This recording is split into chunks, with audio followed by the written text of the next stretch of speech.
I'm Joan Cummins. I'm the curator of Asian art at the Brooklyn Museum.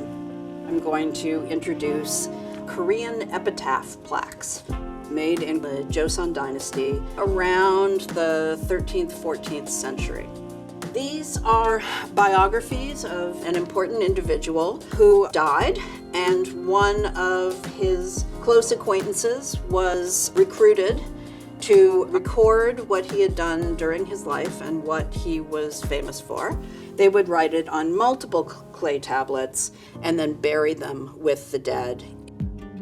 It was common practice to dig them up occasionally to remind themselves of what the content of the biography was.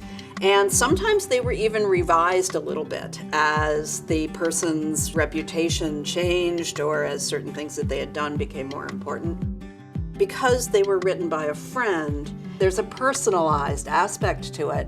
The biographer usually says, "I'm very humbled by this task," and then often adds something about the person's character, personality. In this particular one, the man was known for being a real straight shooter, and apparently it got him into trouble. He'd had to change jobs multiple times because he was a little too blunt with his supervisors. This practice of writing multiple page biographies on clay tablets is something that you really only find in Korea.